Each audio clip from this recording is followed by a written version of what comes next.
साथियों नमस्कार। आज के वीडियो में हम देखेंगे लर्निंग आउटकम्स पर आधारित लर्निंग गैप सामग्री श्रृंखला के अंतर्गत सामाजिक विज्ञान कक्षा 8 के मॉड्यूल से, जिसमें सामाजिक विज्ञान के एलओ क्रमांक 701 और 705 दो लर्निंग आउटकम्स पर आधारित कुछ अवधारणाओं को क्लियर करने के लिए सामग्री दी गई है। साथियों बताना चाहेंगे, इस मॉड्यूल में कक्षा 8 के लिए पूर्व कक्षा अर्थात कक्षा 7 से संबंधित 12 अवधारणाओं को कठिन लर्निंग आउटकम्स के अंतर्गत डिवाइड करके 12 अवधारणाओं से संबंधित इसमें मॉड्यूल में जो सामग्री है वो दी गई है। तो इस वीडियो में हम पहली अवधारणा है हमारी पृथ्वी के अंदर। तो इसके अंतर्गत दो लर्निंग आउटकम्स दिए गए हैं। पहला लर्निंग आउटकम्स है 701 दिया गया है पृथ्वी की आंतरिक संरचना से संबंधित। इसके अंतर्गत हम पृथ्वी की आंतरिक संरचना का निर्माण कौन कौन सी चट्टानों से हुआ है, चट्टानें किस प्रकार से निर्मित होती हैं, इस अवधारणा को समझेंगे। अवधारणाओं के साथ साथ जो इसमें वर्कशीट या कुछ प्रश्नोत्तर दिए जाते हैं जिससे हम कहें कि बच्चों का मूल्यांकन भी होगा, तो किस तरह से कर पाएंगे विस्तृत रूप से समझेंगे। तो सबसे पहले हम सब संक्षिप्त परिचय इसका देख लेते हैं। जैसा कि आप देख रहे हैं कि पृथ्वी के अंदर एवं बाहर निरंतर परिवर्तनशील होते रहते हैं। क्या आपने कभी सोचा है कि पृथ्वी के आंतरिक भाग में क्या है, यह किन पदार्थों से बनी है, मीन्स पृथ्वी की संरचना के बारे में। दूसरा बिंदु है भूपर्पटी की ऊपरी परत को पर्पटी या भूपटल कहते हैं। यह पृथ्वी की सबसे पतली परत होती है। इसकी गहराई समुद्र तल में 5 किलोमीटर तथा महाद्वीपों में 35 किलोमीटर तक फैली होती है। किसकी? भूपर्पटी की। तो साथियों यहाँ जैसा हम देख पा रहे हैं एक संरचना दी गई है। ये पृथ्वी की आंतरिक संरचना के बारे में दिया गया है। तो जो पृथ्वी की संरचना है इसको 3 भागों में बांटा गया है। पहला हम यहाँ कुछ डार्क सा देख रहे हैं, ब्लैक। इसको सबसे ऊपरी परत ये पर्पटी या भूपटल कहलाता है, ये पहली परत है। दूसरी परत, पृथ्वी की दूसरी परत को मेंटल कहते हैं, जो लगभग 2900 किलोमीटर 2900 किलोमीटर की गहराई तक फैली है। मेंटल इसकी मध्य परत है, जो हम कुछ सफ़ेद या कुछ हल्के कलर में देख पा रहे हैं, ये मेंटल वाला भाग है। तीसरी जो परत है सबसे आंतरिक परत को क्रोड कहते हैं, जो सबसे मोटी परत होती है। तो साथियों यहाँ ध्यान रहे कि एक प्रश्न यहाँ बनता है कि पृथ्वी की आंतरिक संरचना में कितनी परतें होती हैं, तो 3। पहली परत को नंबर 1 की परत है हमारी भूपर्पटी, नंबर दूसरी है मेंटल और तीसरे नंबर पे आती है आंतरिक या क्रोड कहें तो ये तीसरा है। अब इनमें से सबसे पतली होती है भूपर्पटी या भूपटल और सबसे मोटी होती है क्रोड या आंतरिक परत। तो ये 3 संरचनाएं थीं। पृथ्वी की सतह के कठोर भाग को चट्टान या सेल कहते हैं, या तो हम इसको सेल कहेंगे या चट्टान कहेंगे। सेल विभिन्न रंग एवं आकार की होती है। मुख्य रूप से 3 प्रकार की सेल होती हैं। क्वेश्चन आता है कि सेल कितने प्रकार की है, तो 3 सेल 3 प्रकार की होती हैं। कौन कौन सी हैं साथियों? पहली है आग्नेय सेल और दूसरी है अवसादी सेल और तीसरी होती है कायांतरित सेल। पृथ्वी की जो पहली परत थी जिसे हम आग्नेय सेल कहते हैं, यह जो परत है आग्नेय सेल की, वो क्रोड में उपस्थित गर्म लावा जब ठंडा हो जाता है तो आग्नेय सेल का निर्माण करता है, और इसका उदाहरण होता है ग्रेनाइट और बेसाल्ट। इसी तरह से जो दूसरी अवसादी सेल है कि पृथ्वी की सतह पर पाए जाने वाले कुछ अवसाद क्या होते हैं? जो कोई पदार्थ पड़ा रहता है, अवसाद एकत्रित रहता है, ये दबकर कठोर होकर अवसादी सेल बनाते हैं। इनका एग्जाम्पल जो है कोयला, बलुआ पत्थर। तीसरी जैसा कि बताया कायांतरित सेल, तो जब आग्नेय और अवसादी ये दो पहली जो परतें थीं, आग्नेय और अवसादी सेल उच्च ताप और दाब के कारण कायांतरित सेलों में परिवर्तित हो जाती हैं। तो जैसा कि हम समझ पा रहे हैं कि जो पहली दोनों सेलें हैं, आग्नेय सेल और अवसादी सेल, इनमें कुछ विशेष दबाव के कारण या ताप के कारण जो परिवर्तन होता है उसी को हम कायांतरण कहते हैं और इनसे बनी हुई चट्टानें कायांतरित चट्टानें कहलाती हैं। इनका एग्जाम्पल है चूना पत्थर, संगमरमर। तो ये साथियों थे पृथ्वी की संरचना से संबंधित। ये एलो क्रमांक 701 से संबंधित थे। दूसरा जो एलो है वो है आपका एलो क्रमांक 705, जिसमें पृथ्वी के वायुमंडल के बारे में बताया गया है। जैसा कि हम देख पा रहे हैं कि पृथ्वी की संरचना में 3 भाग थे, जो हमने समझा चित्र के माध्यम से भी। इसी तरह से अगर हम पृथ्वी के वायुमंडल को देखें कि वायुमंडल क्या है, तो पृथ्वी के चारों ओर जो गैसों का एक आवरण होता है उसी को हम वायुमंडल कहते हैं। पृथ्वी के सभी जीव जीवित रहने के लिए वायुमंडल पर निर्भर करते हैं। अब यदि हम वायुमंडल के संगठन के बारे में बात करें तो वायुमंडल में सबसे अधिक मात्रा होती है नाइट्रोजन की 78% और सेकेंड नंबर पर आती है ऑक्सीजन 21%। तो साथियों इन दोनों को अगर हम प्लस करेंगे तो 78 और 21 99 अर्थात 99% कुल वायुमंडल के भाग को केवल 2 गैसों के द्वारा निर्मित किया जाता है। इसके बाद और भी भाग हैं, और भी गैसें होती हैं, जैसे कार्बन डाइऑक्साइड है, आर्गन है और बहुत सारी गैसें हैं।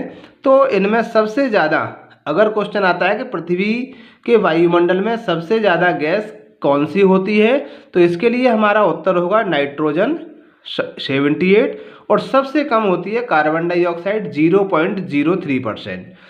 तो ये carbon dioxide, argon, helium, ozone, hydrogen, ये बहुत सारी गैसें पाई जाती हैं, बहुत सूक्ष्म मात्रा इनकी होती है।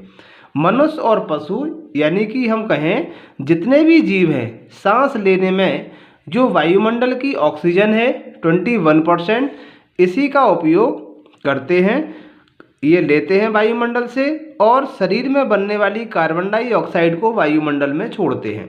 जबकि पेड़ पौधे में एक विशेष प्रकार की क्रिया होती है जिसे हम प्रकाश संश्लेषण कहते हैं। तो ये अपना प्रकाश संश्लेषण की क्रिया के द्वारा पौधे अपना भोजन बनाते हैं। भोजन निर्माण करते समय कार्बन डाइऑक्साइड अर्थात CO2 का उपयोग करते हैं और ऑक्सीजन को छोड़ते हैं। तो ये इस तरह से ऑक्सीजन और कार्बन डाइऑक्साइड की साइकिल जंतु और पौधों के बीच चलती रहती है। अब हम अगर देखें कि जो वायुमंडल है पृथ्वी की सतह से ऊपर की ओर जाता है, तब हम इसकी विभिन्न ऊंचाई पर परतें होती हैं। वायुमंडल को भी विभिन्न भागों में या विभिन्न परतों में बांटा गया है। इन परतों के नाम हैं क्रमशः 5 परतों में डिवाइड किया गया है। तो पहली परत है क्षोभ मंडल। क्षोभ मंडल को अगर हम देखें तो सामान्यतः जो पृथ्वी की सतह है, यहाँ से जैसे हम देख पा रहे हैं कि जो शुरू से लेकर के स्टार्टिंग से 0 अगर हम यहाँ कहें तो 10 किलोमीटर, ये जो ऊंचाई दी गई है वो किलोमीटर में दी गई है। तो 10 किलोमीटर तक इसमें क्षोभ मंडल की परत होती है। इसके बाद लगभग 45 मंडल तक समताप मंडल की परत होती है। 45 के ऊपर जाते हैं लगभग 80 से 85 के बीच में तो मध्यमंडल, इसके बाद बाह्यमंडल और सबसे लास्ट होता है बहिर्मंडल। तो ये 5 इसके मंडल या स्तर कहलाते हैं। पहला क्षोभ मंडल।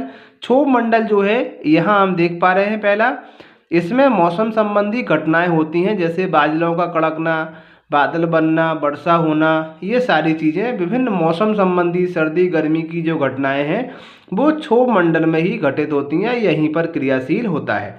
दूसरी परत है साथियों का समताप मंडल की। तो जो क्षोभ मंडल जहाँ खत्म होता है वहाँ से समताप मंडल की सीमा आरंभ हो जाती है।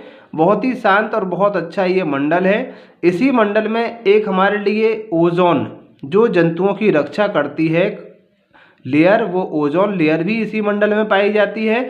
और ये जो लेयर है समताप मंडल की हवाई जहाज़ के संचालन के लिए बहुत महत्वपूर्ण है। सबसे ज़्यादा हवाई जहाज़ चलते हैं तो इसी समताप मंडल की परत में चलते हैं। तीसरी परत है मध्यमंडल। इसमें अंतरिक्ष से प्रवेश करने वाले उल्कापिंड इसमें आने पर जल जाते हैं, मतलब इतना गर्म है कि उल्कापिंड भी यहाँ पर जाके जल जाते हैं। और चौथी है वायुमंडल, इसे हम वायुमंडल कहेंगे। ये रेडियो संचार के लिए उपयोगी है। जो वायुमंडल है यहाँ पर रेडियो तरंगें चलती हैं, जिससे हम देखते हैं मोबाइल, इंटरनेट, टीवी, इन सभी का संचालन एसी में चलने वाली तरंगों के कारण हो पाता है। पांचवी है बहिर्मंडल। वायुमंडल की ये सबसे ऊपरी परत होती है। तो अगर आता है कितनी परतें हैं, तो 5 परतें हैं। किसके बाद कौन सी परत है, तो हम इनका क्रम भी देख सकते हैं। ये क्रम हमें इसी तरह से याद करना है, नीचे से ऊपर तक दिया गया है, जो हम क्रमशः 1 2 3 4 5 को लिखते हैं। तो साथियों, ये थी वायुमंडल की 5 महत्वपूर्ण परतें। आगे हम देखते हैं इन पर आधारित कुछ प्रश्न। सभी को जानने के लिए वीडियो को अंत तक जरूर देखें। और अब जो अवधारणा है, उस अवधारणा से संबंधित हम वर्कशीट देख लेते हैं। तो सबसे पहले ये जैसे आता है अभ्यास हेतु वर्कशीट, तो इसमें कुछ प्रश्न दिए गए हैं। इन प्रश्नों के उत्तर को हम लिखेंगे। तो पहली हमने अवधारणा पढ़ी थी पृथ्वी की संरचना। तो इस पर आधारित पहला प्रश्न है, पृथ्वी की परतों को सतह में गहराई की ओर ऊपर से नीचे की ओर सही क्रम में लगाइए। तो 3 परतें मैंने आपको बताई थी। तीनों परतों के नाम पूर्व से यहाँ लिखे हुए हैं, मेंटल, परपटी और क्रोड। क्रम से मैंने लगा दिया है। सबसे ऊपरी होती है परपटी या भूपटल कहते हैं, दूसरी मेंटल और तीसरी क्रोड। अब इसके आधार पर जो चट्टानें थीं, चट्टानों के से मिलता जुलता एक सुमेलित यानी एक सूची दी गई है, जिसको हमें सही मिलाना है, मैचिंग जिसे हम कहते हैं। तो सूची आ में कुछ उदाहरण हैं चट्टानों के, और यहाँ चट्टानों के नाम लिखे हैं किस प्रकार की। तो मैंने यहाँ मिला के भी बता दिया है इनको। जैसे स्लेट एक प्रकार की कायांतरित चट्टान है, तो लास्ट से इसका मैच है। कोयला अवसादी है, तो सामने ही मिल रहा है। ग्रेनाइट आग्नेय शैल है, और क्रोड आंतरिक परत होती है पृथ्वी की। तो ये मैचिंग थी। इसके बाद नेक्स्ट तीसरा प्रश्न है, स्लेट व संगमरमर किस प्रकार की शैल के उदाहरण हैं। तो साथियों, ये कायांतरित शैल के उदाहरण हैं। भूपर्पटी की सबसे बाहरी परत का नाम क्या है, तो परपटी या भूपटल। आपके घर में उपयोग में आने वाली किन्हीं 5 ऐसी चीज़ों के नाम लिखिए जो पत्थर से बनी हो। साथियों, ये बहुत सिंपल थी, इसलिए मैंने 5 को ना लिखते हुए केवल आपके उदाहरण स्वरूप 3 लिखा है। जैसे पहला सिलबट्टा, बहुत से लोग इससे परिचित नहीं होंगे। इससे मसाले पीसने का कार्य प्रारंभ में किया जाता है, जो अब मशीनों ने ले लिया है। नेक्स्ट चकला बेलन जैसे आता है, तो बेलन तो नहीं होता है पत्थर का, इसलिए केवल चकला लिखा है। और एक होती थी हाथ की चक्की। प्राचीन समय में इस चक्की का उपयोग घरेलू आटा चक्की के रूप में किया जाता था। इसके बाद नेक्स्ट जो छठवां प्रश्न है, आग्नेय चट्टान द्रवित मैग्मा के ठंडा होने से बनती है। ठोस और ठंडी हो जाती है, तो उससे आग्नेय चट्टान बन जाती है। किससे? द्रवित मैग्मा, जो पिघला हुआ है पृथ्वी के क्रोड में। जब वो ठंडा होगा तो एक आग्नेय चट्टान का उदाहरण बन जाएगा या प्रकार बन जाएगा। अवसादी चट्टान का निर्माण किस प्रकार होता है, तो ये हमें लिखना है। तो इस तरह से ये हमने इसको अपनी भाषा में लिखा है। आप भी थोड़ा बहुत अगर परिवर्तन करना चाहें तो कर सकते हैं कि पृथ्वी की सतह पर पाए जाने वाले अवसाद दबकर एवं कठोर होकर अवसादी चट्टान का निर्माण करते हैं। पृथ्वी नेक्स्ट 7वां प्रश्न है, पृथ्वी पर विभिन्न प्रकार की मौसमी दशाओं को बदलने वाली महत्वपूर्ण प्रक्रियाएं वायुमंडल की किस परत में घटित होती हैं। तो ये एलो क्रमांक 705 से संबंधित है। तो साथियों, ये मौसम संबंधी घटनाएं पहली परत जो होती है वायुमंडल की, क्षोभ मंडल, इसमें पाई जाती हैं। 8वां प्रश्न देखेंगे, क्षोभ मंडल व मध्य मंडल के बीच वायुमंडल की कौन सी परत है, उसका नाम कोई एक विशेषता लिखिए। तो इस परत का नाम है समताप मंडल, और क्षोभ मंडल के बीच समताप मंडल इन दोनों मंडलों के बीच में पाई जाती है। और इसकी विशेषता है कि इसमें हवाई जहाज उड़ने के लिए ये अनुकूल स्थितियां प्रदान करती है। 9वां प्रश्न है, हमारी वायुमंडल में कितनी परतें थी, मैंने बताया था 5। तो 3 के नाम यहाँ लिखे हुए हैं। शेष बची हुई 2 परतों के नाम हमें लिख देना है। जो बची हुई परतें हैं मध्यमंडल और वायुमंडल। 10वां प्रश्न हम देखेंगे कि हमारे वायुमंडल में पाई जाने वाली उस गैस का नाम लिखिए जो मनुष्य व अन्य जीवों के जीवन के लिए आवश्यक है। तो कौन कौन सी गैस है जो ऑक्सीजन मनुष्य तथा अन्य जीवों के लिए जीने को आवश्यक है। वायुमंडल में मुख्य रूप से पाई जाने वाली प्रमुख गैसें कौन सी हैं? साथियों, मैंने बताया था, परसेंटेज में लिखा हुआ था कि नाइट्रोजन 78% होती है और ऑक्सीजन 21% होती है। तो ये दो गैसें मुख्य रूप से पाई जाती हैं। नेक्स्ट, जो प्रोजेक्ट कार्य तालिका के लिए दिया गया है कि तालिका में विषय वस्तु के आधार पर पूर्ण करना है। पहले चट्टान का नाम, चट्टान का उदाहरण और इसका उपयोग किस में होता है। तो साथियों, चट्टानें 3 प्रकार की थी, 3 कॉलम थे, तो एक में एक चट्टान हमने लिख दी यहाँ पर, आग्नेय शैल या आग्नेय चट्टान, अवसादी और कायांतरित। इनके उदाहरण और उपयोग किस में होता है। जैसे कायांतरित शैल का उदाहरण है संगमरमर, इसका उपयोग मूर्ति निर्माण या कुछ वास्तुकला या स्थापत्य कला के नमूने जो हैं, इमारतें भी बहुत सारी संगमरमर से बनी हुई हैं। तो इस तरह से किसका निर्माण कहाँ होता है ये हम देख लेते हैं।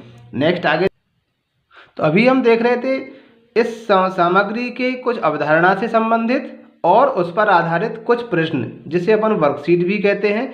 अब वर्कशीट और दोनों करने के बाद जब ये कर लेते हैं तो हमें स्व आकलन, चूँकि ये जो सामग्री है बच्चों को घर के लिए दी गई है, राज्य शासन के द्वारा निर्मित की गई है कि इस सामग्री को हमें अपने घर के बड़ों की सहायता से करना है, और जब वो कर ले उसके बाद हमें स्व आकलन भी करना है कि हमने कितना इससे सीखा, तभी आपको लर्निंग आउटकम्स की प्राप्ति होगी। तो स्व आकलन हेतु वर्कशीट जो दी गई है उसमें पहला देखते हैं, चूना पत्थर एवं चिकनी मिट्टी किस प्रकार की चट्टानों के परिवर्तित रूप हैं। तो ये अवसादी शैल के रूप हैं। बादलों की गड़गड़ाहट, वर्षा, बिजली का चमकना वायुमंडल की किस परत में होता है? क्षोभ मंडल में होता है।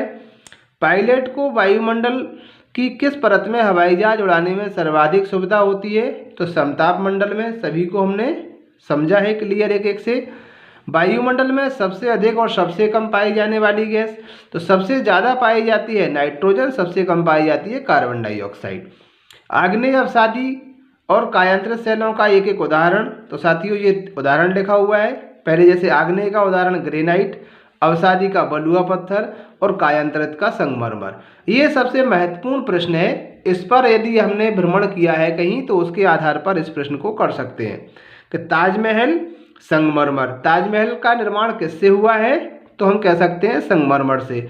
और लाल किला, यदि किसी ने देखा है नहीं तो आपकी पुस्तक में लिखा हुआ है, उसे पढ़ सकते हैं कि लाल किला का निर्माण बलुआ पत्थर से हुआ है। तो ये चट्टानों के ही उदाहरण हैं दोनों।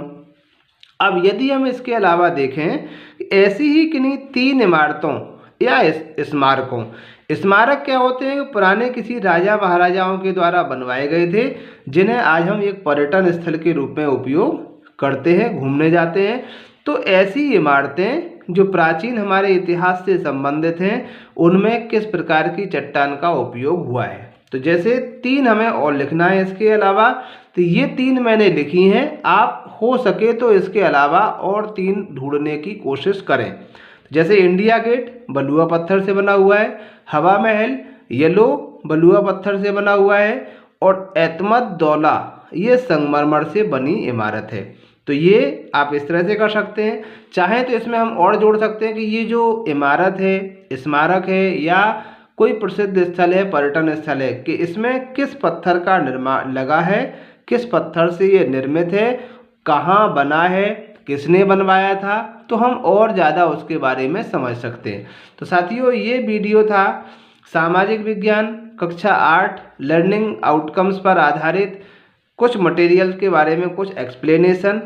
अगर वीडियो पसंद आए तो वीडियो को लाइक, कमेंट और शेयर ज़रूर करें।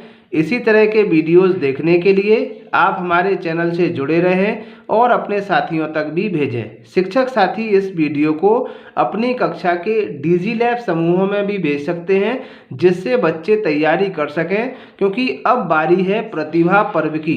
इस प्रतिभा पर्व में इसी से आधारित प्रश्न पूछे जाएंगे, इसीलिए प्रत्येक वीडियो को पूरा देखें, समझ के देखें। अगर किसी भी तरह की कोई डाउट है, परेशानी आती है तो कमेंट बॉक्स में अपनी राय जरूर दें।